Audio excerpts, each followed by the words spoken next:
What's going on, everybody, and how's it going? And welcome to Hockey's Pacific Revision. No, Miguel. Guess what? You're stuck with me. But in his replacement, we do have someone very lovely and someone with a very vetted interest in what happens in the Western Conference Finals. Aaron Seaney. How's it going? Hello. I just want to start by saying thanks for having me, Puck. I gave you that call sign, and it made me very happy. And then I'm on this show, so yeah, I'm excited to be here. Thank you, Top Gun Maverick. Aaron, you saw Top Gun. What you think of it? I saw it 3 times. That's what I thought. I saw that movie 3 times in 3 days, which is unbelievable. I think the third one is a bit of a fluke. I watched it Saturday. I was like, that is a really, really good movie, and I need to see it again. And then I saw it on Sunday, and I was like, yep, that is just really strong. And then I ranted and raved about it. My kid was like, well, you have to take me.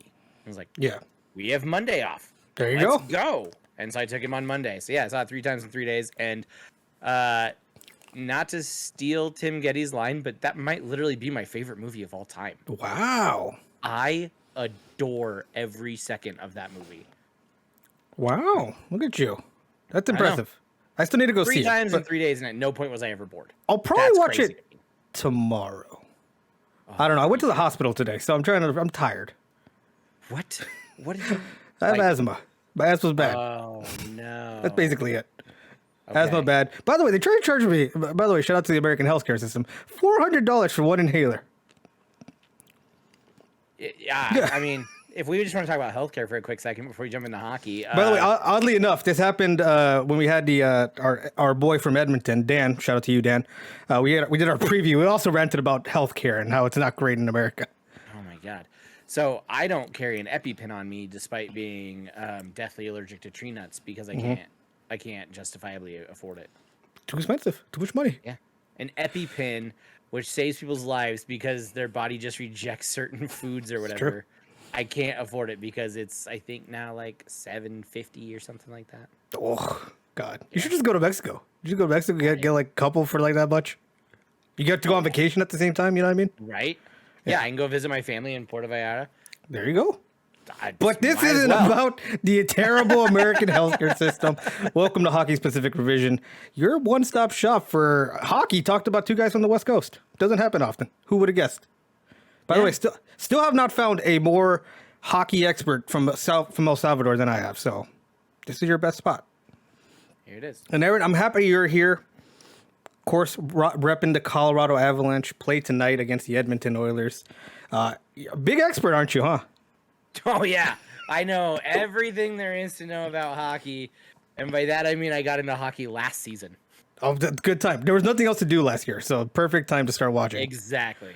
Now, I will say I was absolutely a diehard Avs fan in the Joe Sakic era. Mm-hmm. How could you not? Your Peter Forsberg, you know what I mean? Yeah, your Patrick Waugh. Like, it was unbelievable. It was such a good time to be a hockey fan. And I absolutely remember the moment I quit watching hockey was the strike.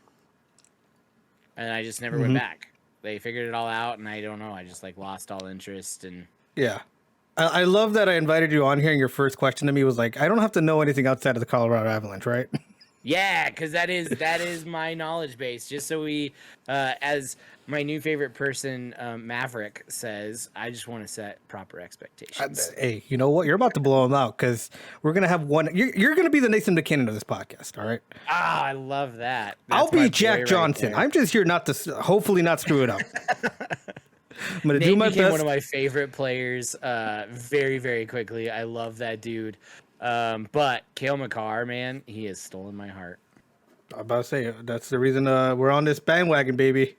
That's have me. Right. Which, damn, what a pull. By the way, Edmonton, if you want to send me a signed Connor McDavid, I'm willing to sell my allegiance. I have no pull in this game.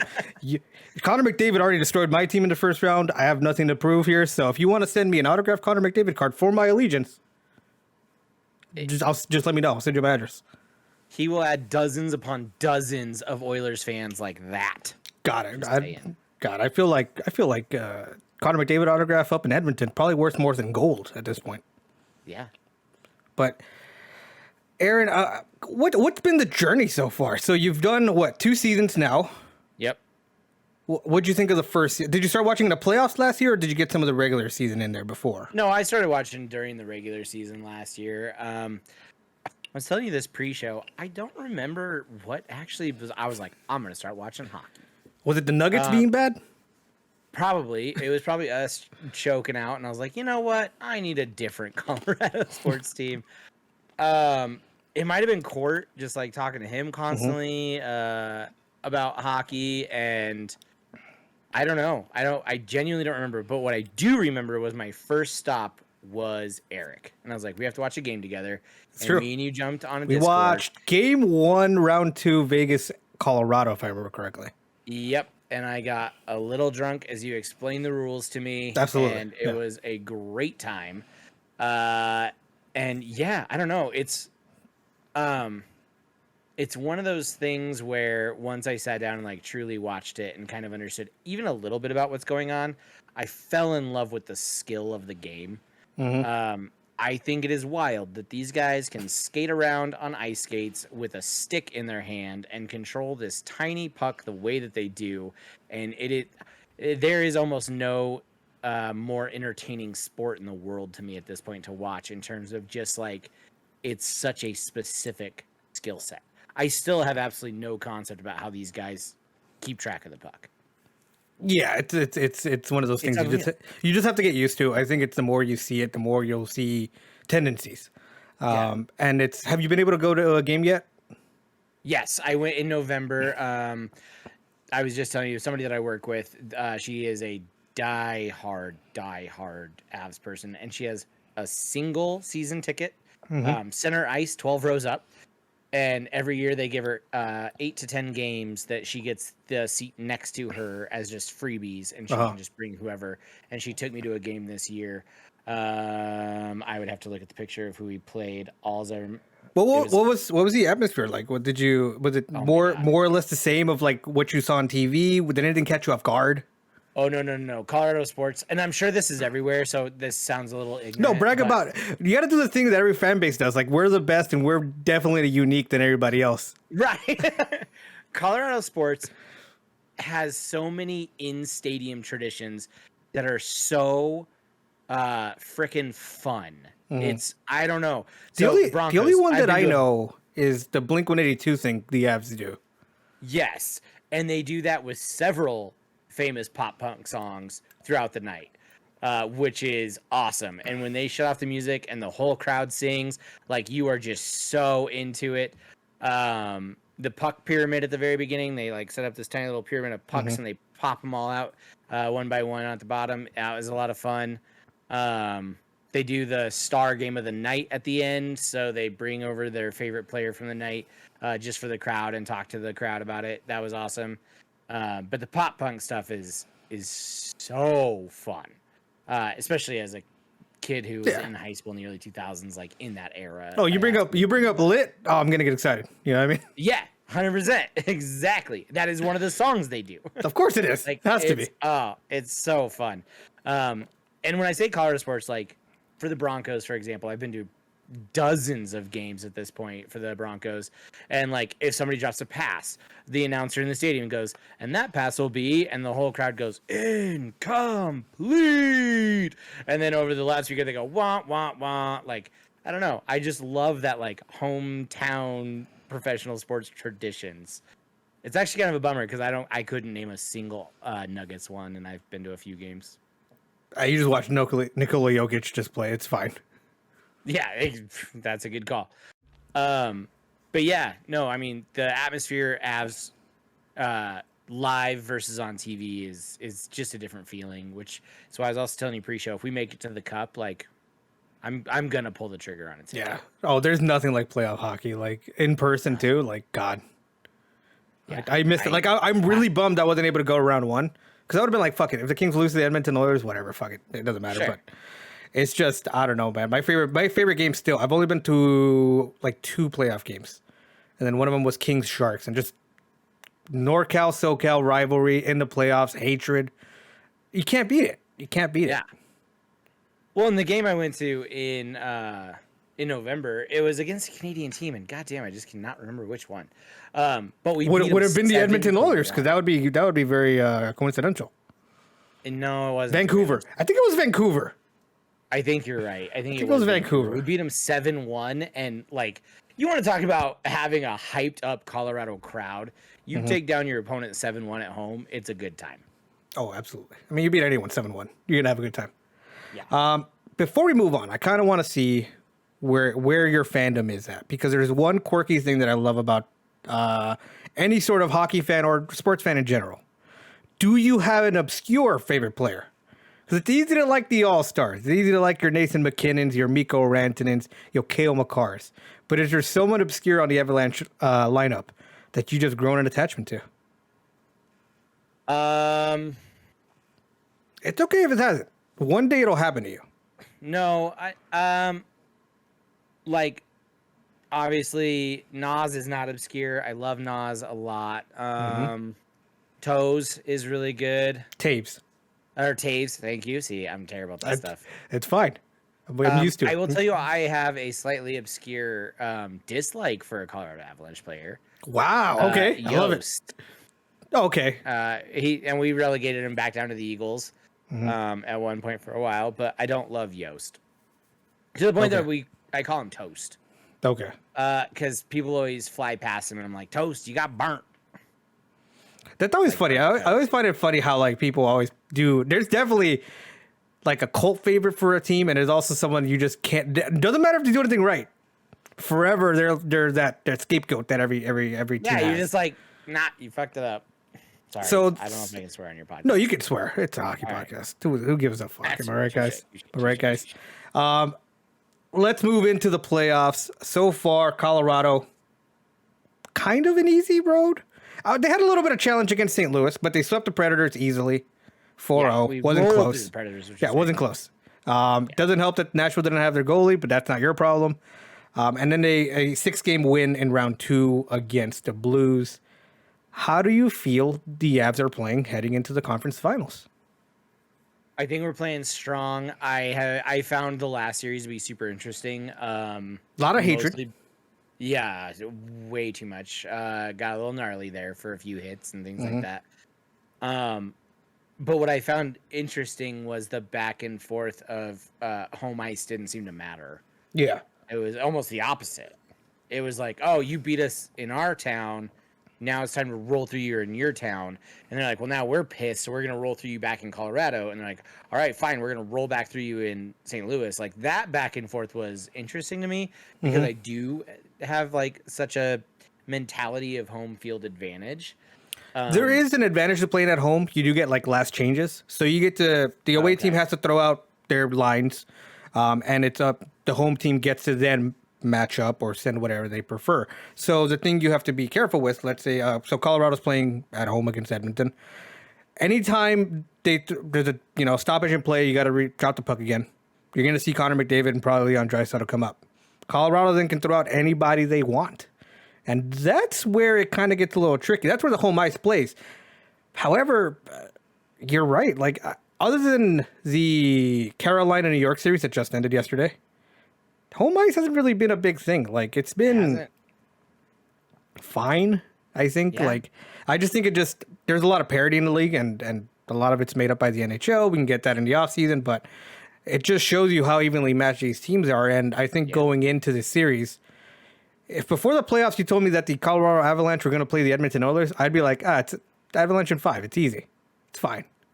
But with the way the Edmonton Oilers are playing, exactly, who knows? And here's the thing is, like, I always viewed the Avs as just not always. This year, I've seen them as just such a fast team. And I'm like, that seems to be where they pick up a lot, is they are just so fast all the time. Edmonton is equally fast. That is terrifying to me. They are a quick team. I'm hoping our depth maybe outmatches them a little bit. And I like Darcy over Edmonton's goalie as well. But Mike Smith, yeah. Whew, yeah, it'll be interesting because you know what's funny? Like, we can reference back to the Colorado Vegas game that we watched together, and I told you the one thing you have to watch for is Vegas counterattacking. Yes. Like, Colorado can enter the zone. Colorado can start their offense, but if one bad pinch by a defenseman happens, it's 2-on-1 the other way, and they're too good at finishing. Like, that's just what they excel at. And Colorado, I think, has the good enough defensemen to not do that. I think their depth is good, but I also thought the depth of Calgary was good. And they got caught playing the Edmonton Oilers game, which is counterattack, speed. Let McDavid go up with the puck. Let Draisaitl shoot it or pass it. Like, it's insane. Like, I think this is the one matchup where the Colorado Avalanche, if we're talking about top end talent, I think Edmonton has it by a little bit. And that's not no knock against Cale Makar, Nathan McKinnon, Mikko Rantanen. It's just the way that Connor McDavid is out of his word. Like, he has 26 points. Like, that's dumb. Unbelievable. In like 12 games. Like, it's stupid. Yeah. Draisaitl, 25 points. He had 17 of those in round 2 in 5 games. Like, it'll be entertaining. 15 points. Like, 12 of them goals. Right. And it's fascinating. And like, the top leading scorers are 13 points, McKinnon and Makar. They've also played a little bit less games, but I think you saw the depth kind of rise up in the St. Louis matchup. And I mean, Darren Helm sent this team to the next round with a goal with like 5 seconds left in Game 6. Like, it'll be interesting to see exactly what the storyline is, because that's my biggest thing about sports. I love storylines, and you have so many in this. Like, is it just a matchup between McKinnon and McDavid and see how your boy stacks up against the best player? Right, who can slice up their defense quicker? Like, McKinnon cutting through the Blues defense in one game and just popping that puck in was, again, not a longtime fan, but one of the most incredible things I've seen. Oh, I got up in my chair when that happened. Like, it was insane. Like, so, I'm so surprised that wasn't like the nail in the coffin for the Blues. Like, that tells you the kind of resiliency that Colorado's already faced in this. And Edmonton has also faced that with being down 3-2 to my Kings, which they eventually locked down defense. They knew the Kings' weaknesses was scoring, so they were like, all right, we're good enough to score first and then just lock it down because they don't have the offensive weapons. In theory, they can't do that against the Colorado Avalanche like they did that against Calgary and LA. Right. Top end talent is there. Cale Makar, like, it'll be interesting. Like, I think it comes down to goaltending, oddly enough, which I would have never thought about saying heading into these playoffs. With Mike Smith,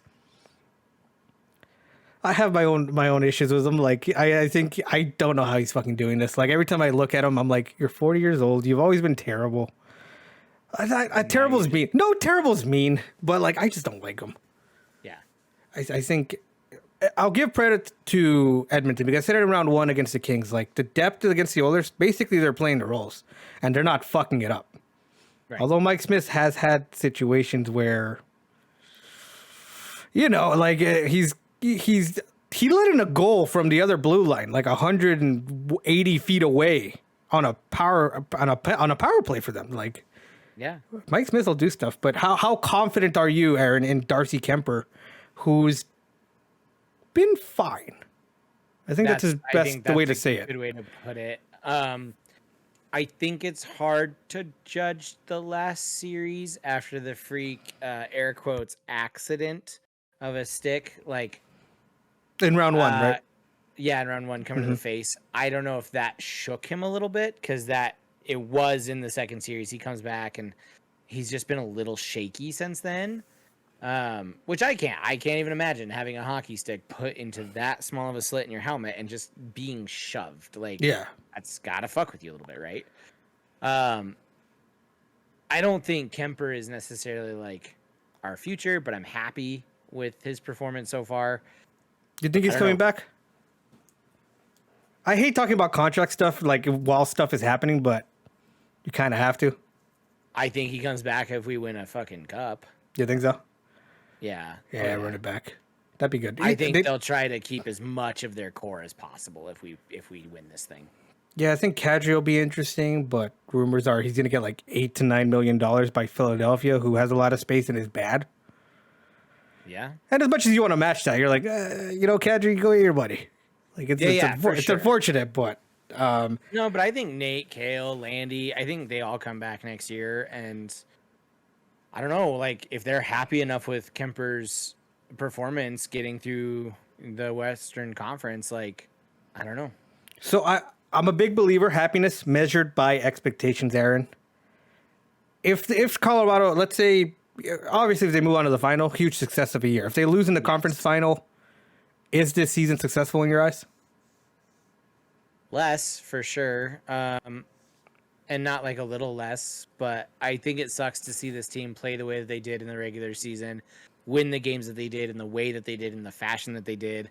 And then, yeah, I don't know. I would be pretty disappointed if they don't win the Western Conference Final.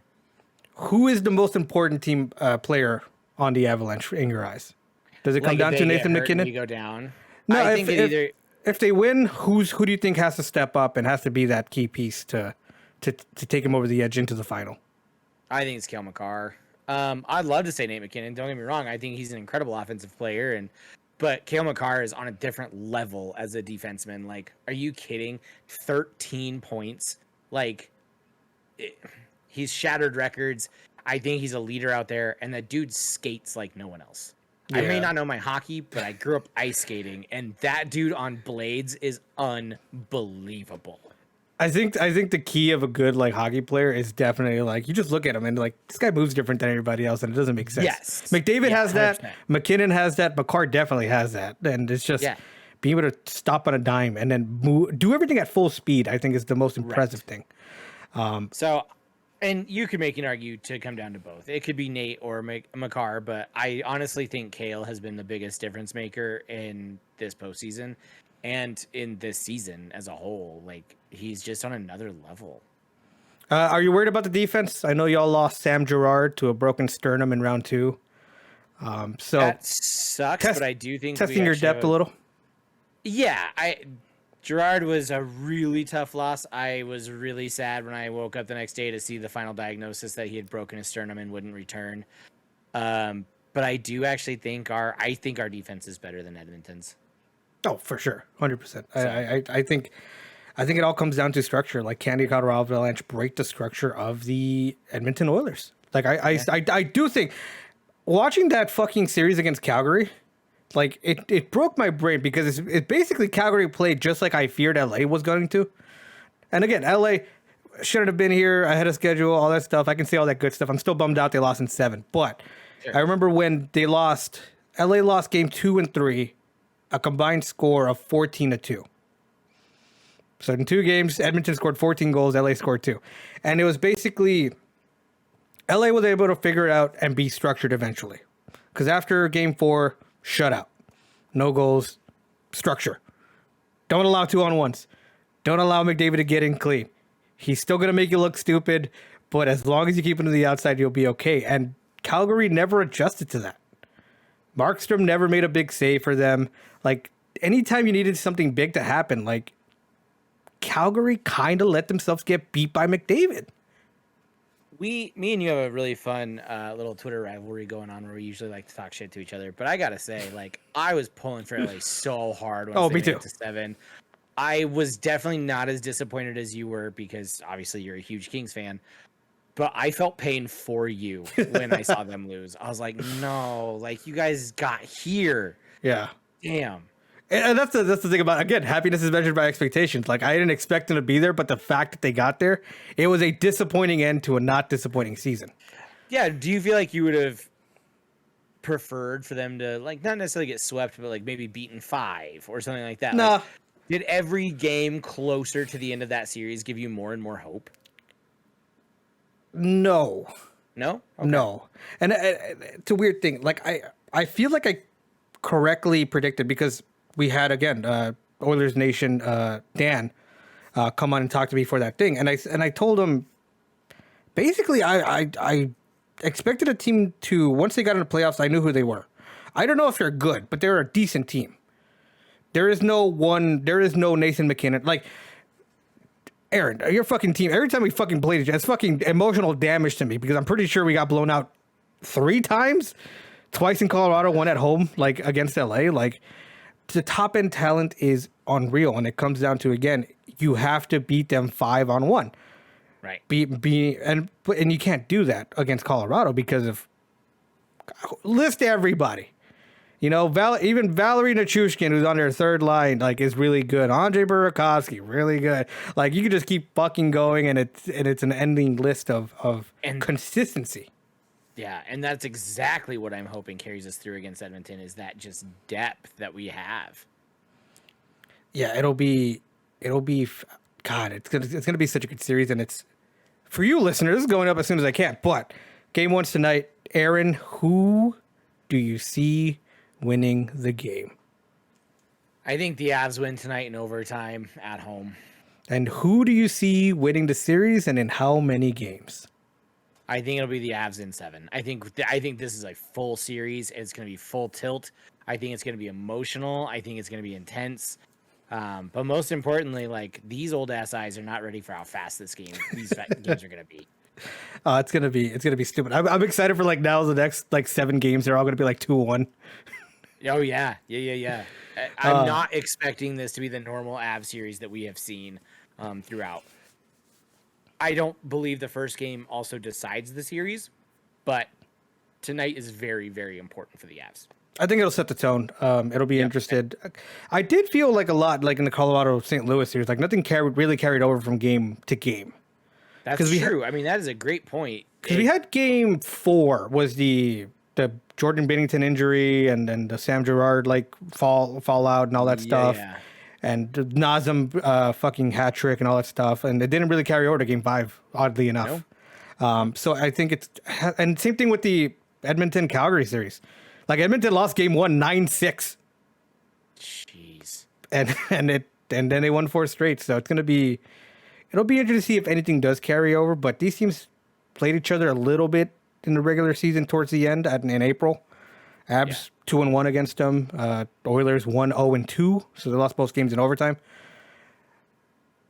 I don't think you can take anything out of that, and I think it goes the distance, and it'll be interesting to see what the storyline is. I think it comes down to goaltending and who doesn't fuck up at all. Right, and injuries. I think you got to keep everybody healthy. I really hope it's not as emotional as the St. Louis series was, where we are seeing really dirty hits and we are seeing guys kind of go after each other. I would love that to be a little bit cleaner. Like, I'm all for getting rough and getting after it. Like, that's what hockey is, right? But you don't want to see players targeted after the whistle, in scrums, all that stuff. Yeah. The Avs did their thing too. I know this is definitely a homer type comment, but, like, St. Louis had some really gross hits in that series. Yeah. I think it just, I don't know. It boiled over. Like, I understand St. Louis. You lose your goalie. Like, he was playing really well. Like, you can say whatever you want, but at the end of the day, it's going to get physical. I don't know how physical this series is. These teams don't really know each other. They don't play in the same division. Right, which is interesting. Like, I think there's going to be a feeling out point. I could see these guys going back and forth for the first couple games. Like, there's some good edge between McDavid and McKinnon. Like, both of those play surprisingly physical for who they are in the lineup. Aaron, if you don't mind, let's move over to the East. I know you're an expert on that as well. Oh, yeah, I definitely can talk a lot more directly about the New York Rangers and Tampa Bay. If you want, go ahead and ask me questions, but I'm basically going to recap. We saw Game 7. By the way, between now and when the Lightning play again, they're going to go 9 days between playing because they swept the Panthers. So it's been a long time. Rangers only get 2 days rest. Does that matter? Maybe, but it'll be interesting to see how sharp the Lightning come out. Yeah, where do you land on that? Do you think too much time off is a bad thing? I think it is. I think it is. I would say it would matter if it wasn't the Tampa Bay Lightning, because unfortunately for your team, I think whoever makes the finals is just going to be fed to Tampa Bay. I'm fully accepting of this Tampa Bay dynasty. Okay, they've won back-to-back. They beat Toronto in 7. They swept the best team in the regular season. And they swept the best team in the regular season without their second best center in Braden Point, who is a very important thing. Like, I don't know. Like, Tampa Bay is just a machine. I could be wrong, but until the back-to-back champs lose and look vulnerable, and they don't have arguably the best goalie in the NHL, like, I'm an idiot, Aaron. I chose the Panthers to win the cup. Like, I'm stupid. And I said that last episode. Like, I'm a moron. Like, sometimes you just want change, and that's what you select. Just go with the dynasty. Oh, Go with. I hate everything about Tampa Bay. Not the hockey team at this point. Like, that's fine, but I don't want Tampa Bay to win the Stanley Cup and then Tom Brady to come out of retirement after a week and Tampa Bay win the Super Bowl. Like, stop it. All the text messages I sent out about being free from Tom Brady. I was like, thank God, it's over. The curse is over, and he fucking came back. I know. I was the same way. I was like, sweet. The NFL, like, what a breath of fresh air to have this dude gone. And he was like, just kidding. See you in the fall. It was a nice, 4 weeks, I think it was. Oh, yeah. Oh, man. But, shortest retirement in NFL history, I think, is what they said. Is it really? Oh, man. God damn it, Tom Brady. I fucking hate you. It's like worst. He's like, oh, here's a record I can get. God damn. I just want to be free to this pain. I'm tired of this. Me too. I want to watch a, you've seen a Super Bowl win, right? Oh, yeah. Yeah, I haven't seen one in my lifetime. Like, I'm a 49ers fan, but I haven't seen one in my lifetime, and I would like to. 2 Super Bowl losses, though. Have I seen a Super Bowl win for my team in my lifetime? Are you kidding me? I am a Broncos fan. No, I'm saying you did. I haven't. Yeah, I got a back-to-back with John Elway, and then I got to see Peyton come in and get us another one. I've also seen the worst Super Bowl losses in history. I'm about to say, you glossed over that Seattle game, eh? Oh. And now that quarterback is coming to Denver, baby. But this isn't a football podcast. This is a hockey podcast. Oh, we talk about it. We talk about anything here. Like last week, we talked about NASCAR for some reason. I don't know why. You guys are wanting to watch Days of Thunder after Top Gun. I guess so. NASCAR, Aaron, NASCAR. Yeah, I do. NASCAR, yay or nay, Aaron? I don't watch it, no. I don't know. I don't care either. I understand it, like, from a, intelligent standpoint. I get that it's a race around the track, but, would you rather watch NASCAR for a week straight or watch the Tampa Bay Lightning win the cup? NASCAR for a week straight. Okay, there you go. Avs are winning? Yeah. Then we're back. We're back, baby.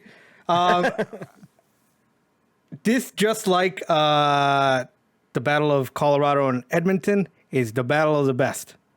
We got the 2 best goalies. We got Igor Shesterkin. We got Andrei Vasilevskiy. We got Russian excellence on the ice between the net. Andrei Vasilevskiy's insane. 9-3-2, 10 consecutive elimination game wins. He's giving out up under a goal average. It's insane. And Shesterkin probably going to win the award for best goalie of the year, the Vezina. Oh yeah.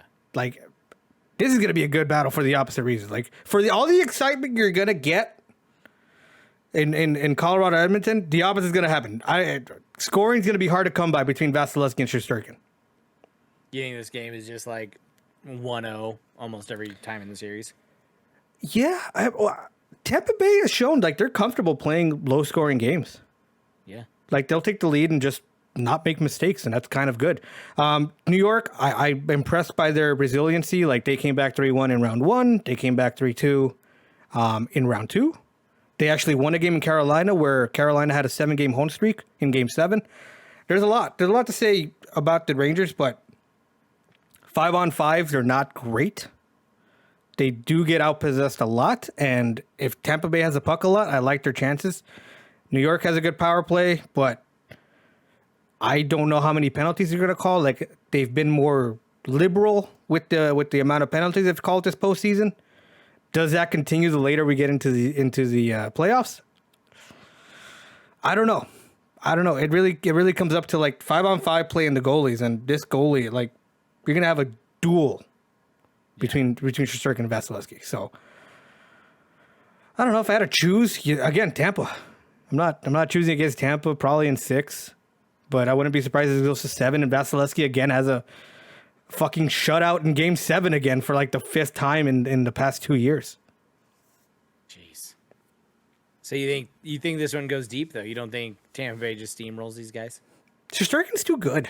He's too good of a goalie. He's played well. He played shitty in round 1 and bounced back. He got pulled, I think, in 2 consecutive games against Pittsburgh in round 1 and figured it out. And he has a 9.28, so that didn't really faze him. He's been playing well, and he looked unbeatable against Carolina. And Carolina has a pretty decent offense all around. So yeah.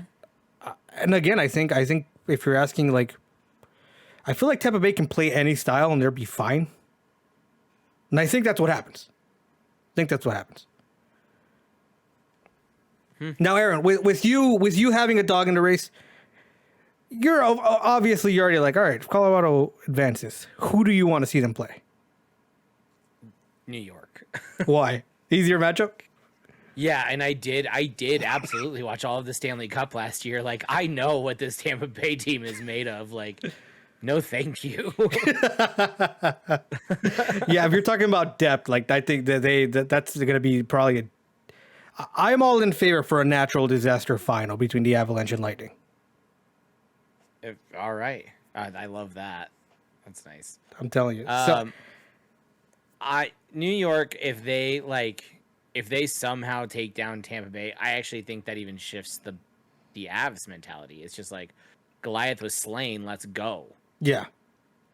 I don't know. Like if Tampa advances and Colorado advances, I feel like that's going to be the first time in forever that you have a final of two teams that everyone expected it to be here. For the past few years, you've had your Montreal, your Dallas. St. Louis was in last place in the regular season, like into January, and made the final. Like, you've had a lot of surprises. So if Edmonton or New York advance, that's a hell of a surprise, and we continue that trend. Right. But man, I conference finals gonna be interesting. Like, there's so much best on best, and if you want a good Final Four, this is it.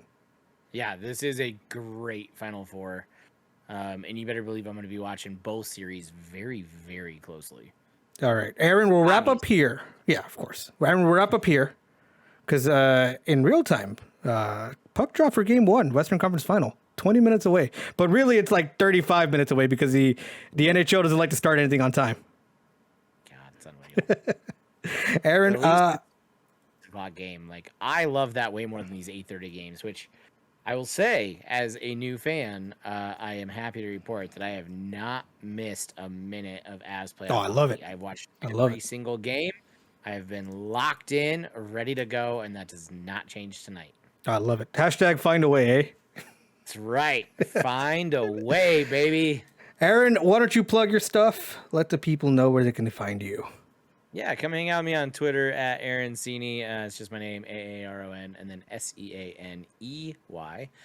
And then also, you can come check out my comedy podcast, Give Me 20, with the one, the only Mel Felker. It is a 20-minute short-form comedy podcast, which Erick has been a guest on. It's true. Bullied my way on there. Yep. And then you can also hit us up on Twitter at Give Me 20 Pod. That's Give Me 20 POD. And we just dropped some merch, which you only have 20 days left to get. Oh, wow. Got to get that exclusive hit. Because we actually said it for 20 days when we dropped it. So you probably only have about 2 weeks left. We're just doing a limited run on hoodies, shirts, things like that. We even did athletic apparel specifically for you. Oh, wow. Mr. Erick Oriana. Wow. Too bad I went to the hospital for my asthma, or else I'd go work out. Right? Just because you'd always talked about being on the treadmill while you listen to it, we were like, oh, we got to do something like that. So we have a little bit of athletic wear there too. Don't worry, I've been enjoying your podcast, just staring into the Pacific Ocean of late. So that's also nice. I love that. Love that. Give Me 20 works anywhere. You can listen to it in your car, on the beach, at the gym. It's good. It's you good. Only need 20 minutes. Yeah. Also, if you're making dinner, that's like the perfect amount of time to prep all your stuff and cook it and then eat it. When the podcast is done, ding, everything's good. I love it. You can find me at _Erick Oriana. That's _ErickOreLLANA. We also have merch. We rebranded recently, so you can find that at bonfire.com/store/Pacific Revision. All that stuff goes to charity. Currently, we're raising medical funds for our boy Jake. You know Jake, Aaron.